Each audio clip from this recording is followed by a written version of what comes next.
यहाँ अनित्य और आचरण भावना की चर्चा हम कर चुके हैं। आज संसार अनुप्रेक्षा की चर्चा को कुछ आगे बढ़ाना है। थोड़ी बहुत चर्चा तो संसार के संबंध में भी कल हुई थी, परसों भी शायद हुई थी। संसार का स्वरूप यहाँ बतला रहे हैं वादीब सिंह आचार्य देव कि भाई इस संसार में कहीं भी सुख नहीं है। अब तू इस बात को स्वीकार तो कर एक बार अच्छे से। यदि तू इस बात को गहराई से स्वीकार करेगा कि संसार में दुख नहीं है, तो इन दुखों से छूटने का प्रयास कर पाएगा। तुझे ये दुख दुख रूप लगते हैं क्या? निरंतर आकुलता, टेंशन, भाग दौड़, ये घबराहट होती है क्या इससे? ये अब समोसे केले के खाने में मजे आते हैं?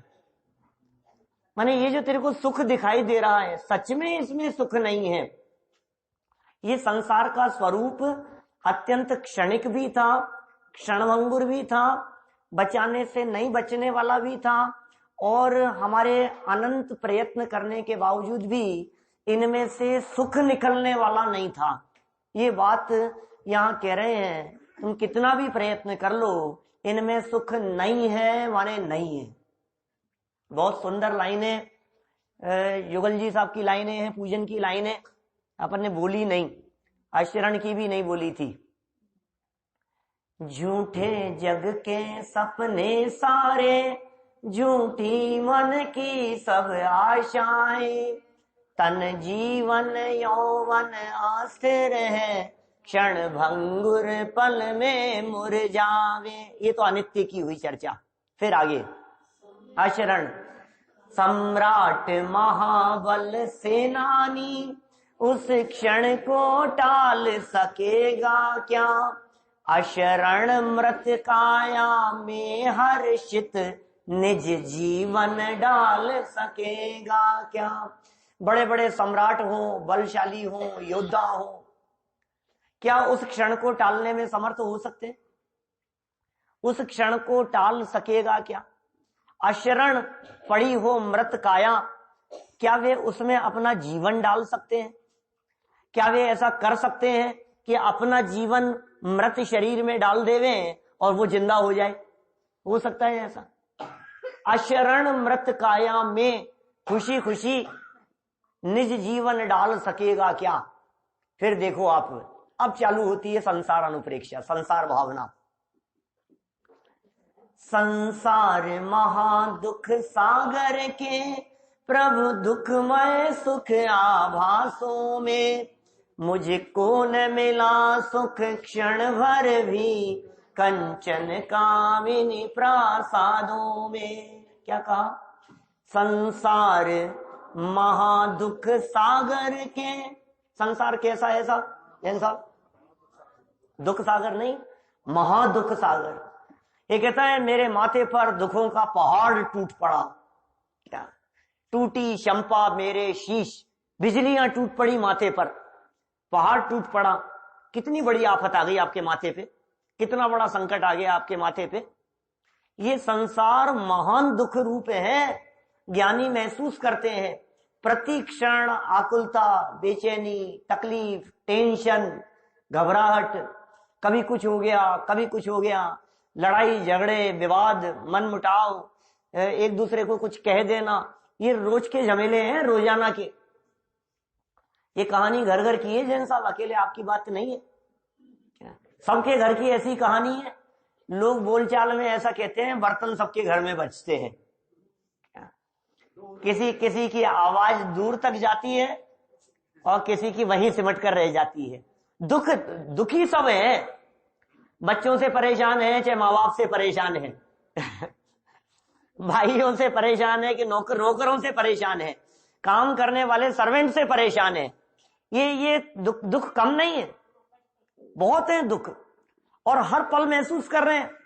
कभी ट्रैफिक, कभी काम, कभी झमेला, कभी और जंजाल, रोज कुछ ना कुछ लगे हुए हैं। ये सोचता है बस ये काम निपट जाए, फिर कोई टेंशन नहीं है, बस इस काम से फ्री हो जाऊं मैं। ये जो केस है ना मेरा, ये केस निपट गया, फिर फ्री हूं मैं। बस ये आखिरी बच्चा है अपने, तो इसकी शादी हो गई और फिर अपन तो गंगा जी नहाए फ्री हो गए। बस फिर अपन तो निमंत्रण देने के लिए घर पे आएंगे तो कहेंगे साहब हमारे तो आखिरी काम है, देखो अब आपको आना ही है, क्या आखिरी काम है, इसके बाद में कोई काम नहीं पड़ेगा ना। सुनो, सच्चाई है कि मरने से पहले कभी किसी के काम पूरे होते नहीं। मरने से पहले कभी किसी के काम पूरे नहीं होते, लेकिन एक बात और समझ लेना, मरने के बाद किसी के काम अधूरे रहते नहीं है। मैं मर जाऊंगा तो इसकी शादी होगी कि नहीं होगी? सब हो जाएगी। मरने से पहले तेरे काम पूरे नहीं होंगे और मरने के बाद दीपेश जी कोई काम रुकेगा? आपने यदि कहीं जमीन कोई केस चल रहा हो, कुछ हो रहा हो, मकान बन रहा हो, तो फिर अधूरा ही रह जाएगा ना हमारे मरने के बाद। हमारे मरने के बाद बच्चों की शादी विवाह आदि नहीं होंगे ना। हमारे मरने के बाद तो सब रुक जाएगी बिल्कुल दुनिया। भाई साहब सुनो, इस धोखे में मत रहो, तुम्हारे हिसाब से नहीं चल रही है। ये संसार का स्वरूप इस प्रकार का है, ये बात यहां कह रहे हैं। सब सब सब इंदिरा जी के जाने के बाद में भी हिंदुस्तान जो का त्यों चलता रहा, और राजीव गांधी के जाने के बाद भी चलता रहा। कोई भी प्रधानमंत्री आए ऐसा सोचे कि मैं चला रहा हूं देश को, कि सुन कर्तृत्व के वजन को अपने माथे पर लेकर के घूम रहा है, तेरे हिसाब से कुछ नहीं चलता है, होता स्वयं जगत परिणाम, मैं जग का करता क्या काम। ये विचार करने के लिए संसार अनुप्रेक्षा की बात हम यहां कर रहे हैं।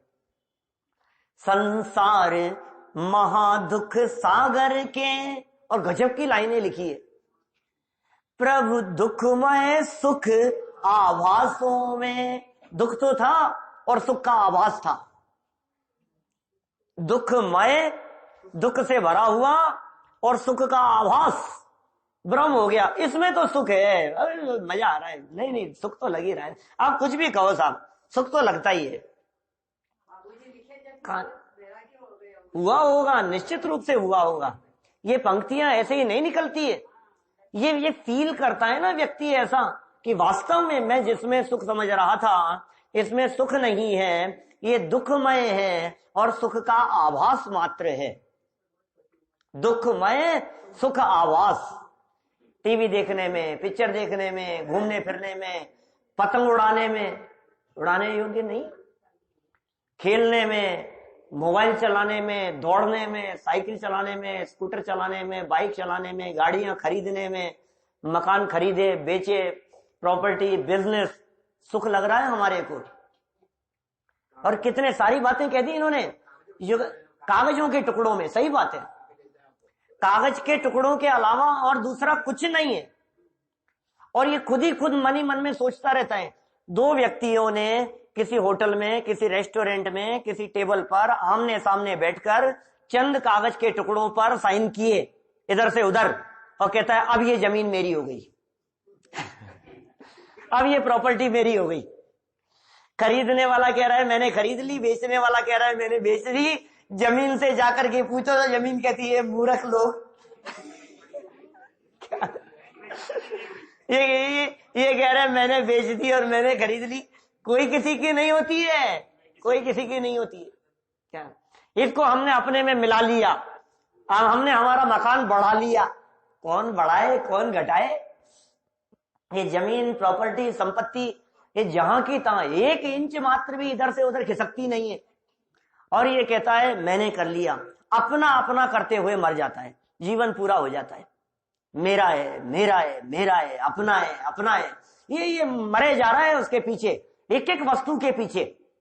जैसे कहते हैं ना वो पुद्गलों में प्राण अटके हैं इसके, एक एक पुद्गल पदार्थ में प्राण अटके।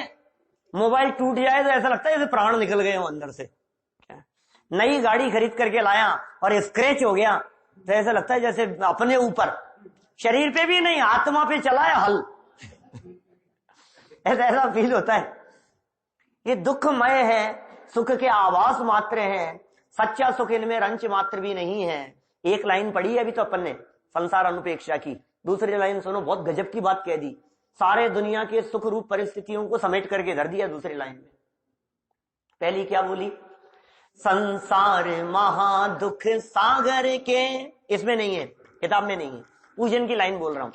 संसार महादुख सागर के प्रभु दुखमय सुख आभासों में, मुझको न मिला सुख। आप कह रहे हो ये मुझको नहीं मिला सुख? क्या चाची जी आप कह रहे हो ये बात? बोलो, ये आप बोल तो रहे हो मुझको न मिला सुख। नहीं मिला, नहीं मिला, सच कह रहे हो आप? ये लगता तो ज्यादा क्या मुझको न मिला सुख क्षण भर भी। थोड़ी देर के लिए तो मिलता है, थोड़ी देर के लिए तो मिला। लगता तो है पापा, कुछ भी कहो, लगता तो है।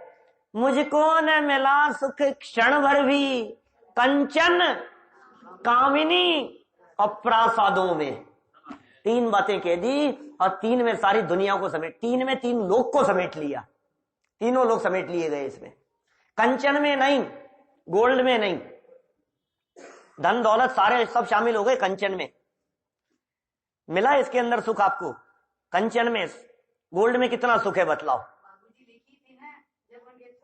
हाँ, हाँ, अच्छा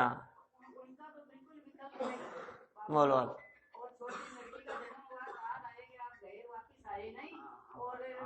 बोलो, ऐसे ये वैराग्य की स्थिति है सच में।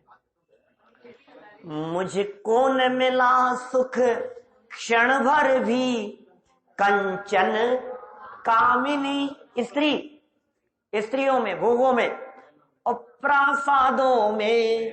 फार्म हाउस है, लंबा चौड़ा बना रखा है, अरे आओ तो सही, एक बार देखो तो सही। क्या बंगला दिखाने के लिए लेकर के जाएगा और कहेगा पंडित जी हमारी छोटी सी झोपड़ी है, दिखाना तो चाहता है बड़ा, और कहेगा वे छोटे सा है हमारा, कुछ नहीं। लंबा चौड़ा बिजनेस गर्व से फूला नहीं समाता है, और जब वचन कहता है किसी विद्वान के सामने तो ये कहता है छोटा सा काम है, कुछ नहीं। सभ्य सभ्य सभ्य भाषा में बात का प्रयोग कर रहा है। देखो आप क्या कह रहे हैं, मुझको न मिला सुख। कहाँ नहीं मिला भाई साहब, ये तो बतलाओ कहाँ नहीं मिला? कंचन में नहीं मिला, कामिनी में नहीं मिला, प्रासादों में नहीं मिला, महलों में नहीं मिला, तीर्थ क्षेत्रों में नहीं मिला। अरे पर पदार्थों में सुख नहीं है, ये बात समझ में आ गई एक बार।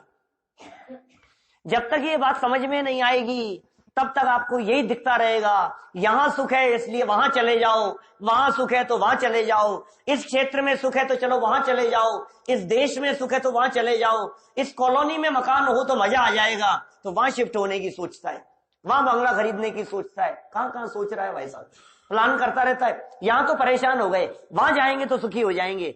अरे साहब हम तो अकेले हैं इसलिए परेशान है, दो चार साथ होते ना तो सुखी हो जाते। कि सुन, साथ वाले भी दुखी हैं और अकेले भी दुखी हैं। बिजनेस वाला ये कहता है कि जॉब होती ना तो कम से कम 10 से 5 फ्री तो हो जाते। क्या ये बिजनेस बहुत परेशानी है। और जॉब वाला ये कहता है कि यार बहुत झंझट है, खुद के बिजनेस की तो बात ही कुछ और है। जॉब वाले को बिजनेस में सुख दिखता है, बिजनेस वाले को जॉब में सुख दिखता है। घर के मकान वाले को किराए के में सुख दिखाई देता है, किराए वाले को घर के मकान में सुख दिखाई देता है। ऐसा ही है, सब दुखी हैं, सब दुखी हैं सारे जगत में। इस जगत में कोई भी सुखी नहीं, एक भी व्यक्ति सुखी नहीं है यार, जब एक भी सुखी नहीं। दूसरे की थाली में घी दिखाई देता है, दूर के ढोल सुहावने दिखाई देते हैं, वो सुखी होगा, वो सुखी होगा। किसी के नजदीक जाकर के देखना मत, आचार्य देव कह रहे हैं इस बात को मान लेना। खुद देख रहा है ना, खुद महसूस कर रहा है ना। ये दुख सहे नहीं जाते, ये दुख बर्दाश्त नहीं होते हमसे। मैं क्या करूं, लेकिन मेरे दुख मैं ही जानता हूं, सब मैं ही जानता हूं, मैं क्या बतलाऊं आपको। अरे साहब आपके तो मजे हैं भैया, क्या बात कर रहे हो आप। क्या अकेले क्या सबको समोसे खिला दिए कल आपने, केले के बनवा करके, मजे हैं यार आपके तो। अकेले में बात करो हमारी हम ही जानते हैं। आपको जो मजे दिखाई दे रहे हैं ना, ये इन छोटी मोटी चीजों में फर्क नहीं पड़ता, वो मामला कहीं अटका हुआ है लंबा। ये लगता है ये तकलीफ दिखाई देती है भाई साहब। ये जो तकलीफ दिख रही है, ये तकलीफ निरंतर अनुभव में आनी चाहिए, ये आचार्य देव कह रहे हैं। थोड़ी देर तो तकलीफ लगती है, फिर भूल जाता है। भूल जाता है। आंखों पे पट्टी बंध जाती है, ये मोह की ऐसी पट्टी बंधी हुई है कि इसे लगता ही नहीं है हाँ नहीं कोई बात नहीं। बच्चे सामने जवाब दे रहे हैं, पलट करके जवाब दे रहे हैं, उल्टा सीधा बोल रहे हैं, एकदम तो ऐसा फील हुआ जैसे कोई पहाड़ टूट पड़ा हो, और 10 मिनट बाद में ही अब कोई बात नहीं है, बच्चा तो अपना ही है। झटके लगते हैं, झटके करंट लगते हैं। लेकिन देखो इन करंटों के बीच में भी ज्ञानी जीव सावधान हो जाते हैं, वे विचार करते हैं, वे मोक्ष सुख की इच्छा करते हैं। वे सोचते हैं कि यदि इस संसार में सुख नहीं है तो हमें मोक्ष सुख की प्राप्ति का प्रयत्न करना चाहिए। देखिए 2 श्लोक हैं यहाँ, फटाफट पढ़ते हैं। आज थोड़ा सा देर से शुरू कर पाए थे अपन, लेकिन 10-12 मिनट में 15 मिनट के अंदर अंदर अपन इन दोनों श्लोकों की चर्चा करेंगे, संसार अनुप्रेक्षा की चर्चा। 40 नंबर का श्लोक देखो। संस्रतौ कर्म रागाद्य ततः कायांतरम ततः इंद्रियाणि इंद्रिय द्वारा रागाद्याश्चक्र कंपुनः।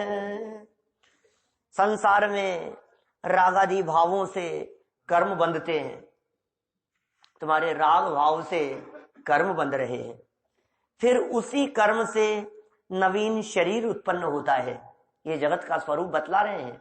राग किया, द्वेष किया, परिणाम, विचार, विकार जो भी था, उन सब से नए कर्म बंधे।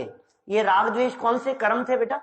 साध्य कौन से कर्म है? राग द्वेष ये है भाव कर्म, ये भाव है मास्टर साहब। राग द्वेष किए ये भाव थे, ये भाव कर्म थे।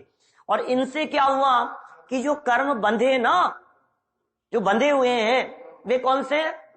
वो द्रव्य कर्म है। राग द्वेष, परिणाम, विचार, ये सब भावों की श्रेणी, भाव कर्म। और इनसे बंधे चावड़ा जी साहब वो कौन से? वो द्रव्य कर्म है, बराबर। तो वो द्रव्य कर्म बंधे। अब ये कह रहे हैं फिर उसी से शरीर से, माने उससे क्या हुआ? उस कर्म से नवीन शरीर उत्पन्न होता है। ये 9 कर्म है। एक ही वाक्य के अंदर 3 कर्म आ गए। राग द्वेष आदि किए वो भाव कर्म थे, और राग द्वेष करने से जो कर्म बंधे वो द्रव्य कर्म, और जो द्रव्य कर्म का जब फल मिला तो उससे जो शरीर मिला, उससे जो शरीर आदि की संरचना, नवीन शरीर उत्पन्न हुआ, ये 9 कर्म है। फिर क्या हुआ भाई? और फिर उसी शरीर से इंद्रियां उत्पन्न होती हैं। ये क्या है? ये भी 9 कर्म है। और इंद्रियों के द्वारा ही राग द्वेषादिक होते हैं। लो फिर क्या हुआ? वो जो 9 कर्म था ना और इंद्रियादिक मिली थी, उनसे फिर राग करने लग गया। यार कितना सुंदर है यार, देखो क्या गजब के दृश्य हैं भाई, कितने सुंदर सुंदर चित्र हैं, क्या गोल्ड का काम हो रहा है। लोग आते हैं देखते हैं क्या गजब काम हो रहा है, मजा आ गया सब, क्या काम दिखाई दे रहा है। कल दोपहर में आए थे यहाँ बॉम्बे से कुछ लोग मंदिर देखने के लिए। क्या काम है भाई, इतना पुराना टोटल जी, ऐसा ही देख देख करके हमारे को कितना अच्छा लगता है। ये टुकड़े दिखाई देते हैं आपको मालूम है? ये पीस जो है, ये कल दिखाए यहाँ रखा हुआ था। ये इस तरह के स्टोन है। ये क्या? ये अंदर अंदर फिक्स है स्टोन की टुकड़ियां, ये पेंटिंग नहीं है। ये स्टोन छोटे छोटे से कट करके हाथ लगा करके देखो तो आपको महसूस होगा। मतलब ये टुकड़ियां इस तरह की कट करके, कटिंग हो करके 350 साल पहले, 300 साल पहले ये इसमें फिट किए गए। क्या गजब काम है भाई, क्या गजब काम है, कितना सुंदर दिखाई दे रहा है। सुनो सुनो सुनो, ये जो राग हुआ ना तुम्हारा, देख करके चक्षु इंद्रिय से, सुन सुन करके मजा आ गया यार, क्या सुना यार, बहुत अच्छा लगा हमारे को, सुनने से बहुत अच्छा लगा। ये क्या है? ये कर्णेंद्रिय का विषय। ये देखने से जो क्या हुआ, ये चक्षु इंद्रिय का विषय। स्पर्श करने से यार बहुत अच्छा लगा रखा है यार, ये तो बहुत अच्छा है, बहुत अच्छा लगता है। जब अच्छा फील होता है, जब इसको अपन हाथ लगाते हैं ना तो बहुत अच्छा लगता है। ये स्पर्श इंद्रिय का विषय, घ्राणेंद्रिय का विषय, रसना इंद्रिय का विषय, इन सब विषयों से ये करता है राग आदिक। तो 9 कर्म से राग आदि कह दिया ना, तो राग द्वेष आदि, काम क्रोध विकार परिणाम, सब वो सब फिर भाव कर्म हो गए। फिर उन भाव कर्म से बंधे द्रव्य कर्म, फिर द्रव्य कर्म से पुनः मिलेंगे 9 कर्म। फिर 9 कर्म मिलने पर ये फिर करेगा राग द्वेष, और फिर राग द्वेष करने से फिर बंध गए द्रव्य कर्म, और फिर द्रव्य कर्म के बंधने से फिर मिलेंगे नौ कर्म, और नौ कर्म के मिलने पर फिर करेगा राग द्वेष। ये देखो आगे वाला वाक्य पढ़ो, इसी प्रकार संसार चक्र की उत्पत्ति होती है। ये साइकिल चलता रहता है। क्या सर, ये चक्र चल रहा है, ये साइकिल चल रही है। चला कौन रहा है? कि तू चला रहा है बेटा, पेडल मारता रहता है तो चलते रहेंगे। कि चल क्यों रही है? कि चल क्यों रही है? कि तू पेडल मारना बंद कर और साइकिल टूट जाएगा। कि साहब मैं क्या कर रहा हूं? कि राग द्वेष, कषाएं, भाव कर्म, ये पॉइंट है, ये कड़ी है एक। पुनः राग द्वेष यदि नहीं करे तो द्रव्य कर्म नहीं बंधेंगे, वो नहीं बंधेंगे तो नौ कर्म नहीं मिलेगा, ये साइकिल टूट जाएगा। ये संसार चक्र है, ये संसार चक्र टूटेगा तो मुक्ति की प्राप्ति होगी। ये उपदेश दे रहे हैं, ये सिखा रहे हैं। यहां पर सरल अर्थ पढ़े देखो, इस संसार में जीव को राग द्वेषादि भावों से पौद्गलिक 8 कर्मों का बंध होता है। क्या होता है? इस संसार में इस जीव को राग, द्वेष, काम, क्रोध, गुस्सा, मायाचार, छल कपट, नाराजगी, इन सब भावों से, भक्ति का भाव, पूजन का भाव, नाचने गाने का भाव, म्यूजिक सुनने का भाव, खाने पीने का भाव, घूमने फिरने का भाव, ये सब आदि भावों से पौद्गलिक 8 कर्मों का बंध होता है। इन भावों से आयु कर्म का बंध जीवन में एक बार होता है, त्रिभाग में होता है, अपने अपने सिस्टम के अनुसार 8 चांस तक मिल सकते हैं। और जो बाकी जो 7 कर्म हैं, उन कर्मों का बंध निरंतर होता रहता है। ज्ञानावरण, दर्शनावरण, मोहनीय, अंतराय, वेदनीय, नाम और गोत्र, आयु को छोड़कर, आयु लाइफ में एक बार बंधेगा, तो ये बंद होता है। कर्म के उदय का निमित्त पाकर जीव को औदारिक आदि शरीर की प्राप्ति होती है। शरीर 5 प्रकार के होते हैं दीपेश जी, 5 प्रकार के शरीर हैं। वर्तमान में हमारे 3 शरीर हैं, मालूम है नाम? औदारिक, वैक्रियक, आहारक, तेजस और कार्मण, ये 5 प्रकार के शरीर हैं। इन 5 शरीरों में ये हड्डी खून मांस वाला जो मनुष्य और तिर्यंचियों का शरीर दिखता है, ये दिखने वाला ये है औदारिक, ये औदारिक शरीर है। ध्यान रखना बेटा, औदारिक है ये शरीर जो दिखाई देता है हमारे को, औदारिक। एक होता है वैक्रियक, वो होता है देवों और नारकियों के, वो वैक्रियक शरीर है। फिर एक है आहारक, क्या? रिद्धिधारी मुनिराजों के मस्तक से निकलता है एक पुतला, शंकाओं के समाधान के लिए तीर्थ वंदना के विकल्प से वो एक हाथ प्रमाण सफेद पुतला, 6ठे 7वें गुणस्थानवर्ती रिद्धिधारी भावलिंगी मुनिराजों को, उस पुतले का नाम है आहारक शरीर। एक है तेजस, वो तेज प्रदान करने का काम करता है बॉडी में। तो कहते हैं गर्मी है, गर्मी नहीं है, सब ठंडा पड़ गया, शरीर ठंडा पड़ गया। तो ये जो तेज है, ये तेज प्रदान करने का काम करता है इस वर्तमान शरीर में, इसका नाम है तेजस। ये भी 2 तरह का है, एक तो जो नॉर्मल सब संसारी जीवों के होता है वो, और एक रिद्धि से भी होता है, वो शुभ और अशुभ के नाम से जो दाएं और बाएं कंधे से निकलता है, वो भी तेजस है। वो पुतला, वो तेजस शरीर, ये उष्णता का जो काम है सबके है तेजस शरीर। और एक है कार्मण, कर्म जो भी बंधे हुए हैं वो सब कार्मण नाम का शरीर है। तो 5 शरीर है। ये क्या कह रहे हैं? कर्म के उदय का निमित्त पाकर जीव को औदारिक आदि शरीर की प्राप्ति होती है। शरीर में स्पर्श आदि इंद्रियां होती है। इंद्रियों के निमित्त से जीव पुनः राग द्वेष आदि विकार रूप से परिणमित होता है, जिससे पुनः कर्म बंध होता है। इस प्रकार यह संसार का चक्र अनादि काल से घूमता ही चला आ रहा है। अनादि काल से ये चक्र घूमता चला आ रहा है, इसकी संसार दशा मिटती नहीं है, और ये संसार दशा में रहते हुए दुख उठाता चला आ रहा है। हर जीव दुखी है। देखो जरा संसार अनुप्रेक्षा की ये अंतिम छंद श्लोक 41 नंबर का, सत्यनादौ प्रबंधेस्मिन् कार्य कारण रूप के येन दुःखाय से नित्य मध्यवात्मन विमुंचत तत्। कार्य कारण रूप इस अनादि प्रबंध के होने पर जिससे तू नित्य दुखी होता है, अब तो उसको छोड़ दो। जिसमें तुम्हें सुख नहीं मिल रहा है, रंच मात्र भी नहीं मिला है, अब तो छोड़ दे यार। कुत्ता जिस तरह से हड्डी चबाता है, टोडरमल जी ने उदाहरण दिया, कुत्ता किसी एक पड़ी हुई सूखी हड्डी को उठाकर चबाने लगा और चबाने लगा, बहुत तेज इसमें से कुछ रस आएगा, और थोड़ी देर में क्या हुआ, अपनी ही दाढ़ में से खून निकलने लगा।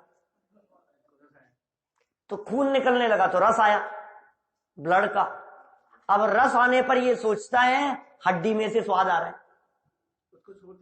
उसको छोड़ता नहीं, और स्वाद आ रहा है, नहीं और चबाओ, स्वाद आ रहा है, इसमें से स्वाद आ रहा है, लेकिन भाई वो स्वाद उसमें नहीं है, उसका स्वाद नहीं है। ऐसे ही हमें भ्रम से ऐसा लगता है कि ये सुख इंद्रियों में से आ रहा है, ये सुख विषयों में से आ रहा है, लेकिन वो सुख विषयों में से नहीं आ रहा है, उनमें नहीं है। ये यहां कहना चाह रहे हैं, अब तो छोड़ दे उन सबको। हाँ, कुत्ते की गलती तो दिखती है, लेकिन स्वयं कुत्ता है ये नहीं दिखता। हालत तो ऐसी ही है, सच में क्या कहें, शब्द बुरे लगते हैं। अब शब्द जैसे दिखते हैं ऐसा लगता है अरे साहब ऐसी बातें, ऐसे शब्द संभाल करके बोलना चाहिए आपको, ऐसे शब्द नहीं बोलना चाहिए, लेकिन क्या करें, लगती नहीं है ना, चोट नहीं लगती है, ऐसा मन करता है खींच खींच के लगने चाहिए इसके, तो तब जाकर के कुछ असर होता ही नहीं है, बिल्कुल असर नहीं होता है। देखो बहुत सुंदर लाइनें लिखी दौलत राम जी ने छेड़ाला में, संसार भावना लिखते हुए उन्होंने क्या लिखा, चाहूं गति दुख जीव भरे हैं, परिवर्तन पंच करे हैं, और सब विधि संसार असारा, या में सुख नाही लगारा। किंचित भी नहीं, लगार मात्र भी नहीं। बोलो, चारों गतियों में दुखी जीव भरे हुए हैं, हम भी तो उन्हीं में शामिल हैं, चतुर्गति के जीवों में। चाहूं गति दुख जीव भरे हैं, और कर क्या रहे हैं ये दुखी जीव, परिवर्तन पंच करे हैं। द्रव्य क्षेत्र काल भाव और भाव, ये पंच परावर्तन करते रहते हैं। जन्म मरण दुख उठाना संसार दशा में, यहां से मरे, आज मरे और कल तीसरा दिन है परिवार वालों के लिए, कोई किसी को पूछता नहीं है, किसी को किसी से कोई मतलब नहीं है। और हम कितनों को पूछते हैं बताओ मेरे को, तेरे मान से, तेरे यश प्रतिष्ठा से भी दुनिया को मतलब नहीं है, खुद ही राजी होता रहता है। अच्छा नया सूट पहन करके आएगा और जगत के जीवों को देख मैं कितना अच्छा लग रहा हूं, कि तू खुद ही देख देख करके राजी होता रहे, कि तो आप नहीं सोचोगे दीपेश जी कि आप अपने आप के बारे में सोचोगे मैं कैसा दिख रहा हूं, क्या भैया ना, मैं कैसा दिख रहा हूं। हर व्यक्ति अपने अपने बारे में सोचता है, और ये सोचता है कि मुझे दूसरे लोग देख करके क्या सोचेंगे। सब विधि संसार आसारा, ये आसार है, ये आसार, आसार माने सुख नहीं है, किसी भी प्रकार से सुख नहीं है। उठ करके दौड़ेंगे अभी हम, यहां से दुकान पर भागना है, फैक्ट्री भागना है, ऑफिस भागना है, घर पहुंचना है, लेट हो गए, टाइम नहीं है, भागम भाग लगी है, सुबह उठने से भागम भाग चालू होती है। सब विधि संसार आसारा, या बे सुख कितना प्यारा, या में सुख नाही, या में सुख नाही। लगार, लगार मात्र भी नहीं है। लगार क्या होता है जैन साहब, ध्यान है, बर्तन में जो चिपका रह जाता है ना बेटा, उसे लगार कहते हैं। ये जो हलवाई मिठाइयां बनाकर कढ़ाई के अंदर सब बनाकर और पूरा कुचर कुचर करके सब साफ करके कढ़ाई को जब मांजने के लिए जब पटक देते हैं, तो आसपास में घूमने फिरने वाले कुत्ते वो उसमें आकर के चाटते हैं। तो कुछ है क्या उसमें? है तो कुछ नहीं, लेकिन कुछ है, वो लगार, ये लगार भी नहीं है। यहाँ में सुख ना ही लगारा, इस संसार में लगार मात्र भी सुख नहीं है। इसलिए हे आत्मन, अंतिम उपदेश सुन लो, समय हो गया अपना। हे आत्मन, कारण कार्य रूप यह परिपाटी। कारण और कार्य रूप, राग द्वेष कारण था, द्रव्य कर्म का बंधन और नो कर्म का फल ये कार्य था। कारण कार्य रूप परिपाटी अनादिकालीन होने पर जिन राग द्वेषादि परिणामों से तुम सदा दुखी होते चले आ रहे हो। तुम किससे दुखी हो? घर से नहीं हो, पत्नी बच्चे से नहीं हो, हस्बैंड से नहीं हो, तुम किससे दुखी हो? जिन राग द्वेषादि परिणामों से तुम सदा दुखी होते चले आ रहे हो, उन राग द्वेषादि विकारी दुखद परिणामों को अब तो छोड़ो, अब तो छोड़ो। मुझे तुम्हें नहीं छोड़ना है, मुझे राग छोड़ना है। मुझे संयोग नहीं छोड़ने हैं, मुझे राग छोड़ना है। कितना सुंदर संदेश दे रहे हैं। उन दुखद विकारी परिणामों को अब तो छोड़ो और सदा के लिए सुखी हो जाओ। हम सभी सदा सदा के लिए सुखी हो जावे। इसी भावना से यहाँ संसार अनुप्रेक्षा की चर्चा को विराम देता हूँ।